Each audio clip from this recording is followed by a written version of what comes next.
मध्ये थोडंसं डिस्टर्ब होतोय, पालकांनी थोडंसं बाजूला उभं राहायचंय. मध्ये थोडंसं डिस्टर्ब होतोय, पालकांनी थोडंसं बाजूला उभं राहायचंय. करतो, सर्वांना खूप खूप शुभेच्छा देतो.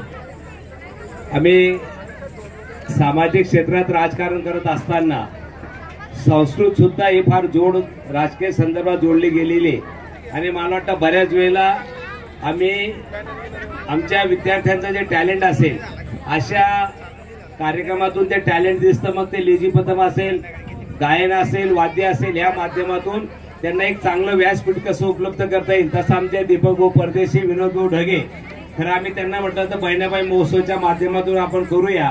पण त्यांच्या आग्रह खातर मला वाटतं आमदार त्यांनी नाव दिलं.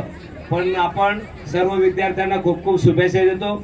येणाऱ्या काळामध्ये ज्या ज्या काही विद्यार्थ्यांचे या सांस्कृतिक कार्यक्रमाच्या अडचणी असतील, त्यांना काही साहित्य लागत असेल, त्याच्यासाठी सुद्धा आम्ही 100% मदत करू. पुन्हा आपल्या सर्वांचं मनपूर्वक अभिनंदन करतो.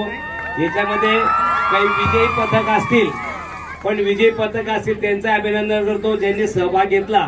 मित्रांनो, ज्या वेळेला विजय एखाद्याचा होतो त्या विजयामागे तुमचं पण योगदान असतं, कारण तुम्ही भाग घेतला म्हणून त्याचा विजय होऊ शकला. कदाचित तुम्ही भाग घेतला नसता तर त्याचा पहिला नंबर आला नसता. म्हणून ज्याचं 1 नंबरचं महत्व आहे तेवढं शेवटच्या नंबर वाल्याचं तेवढंच महत्व याच्यामध्ये असतं. म्हणून पुन्हा आपलं सर्वांचं स्वागत करतो व दीपक भाऊ, विनोद भाऊ ढगे यांचंही मनपूर्वक अभिनंदन करतो. जय हिंद, जय महाराष्ट्र.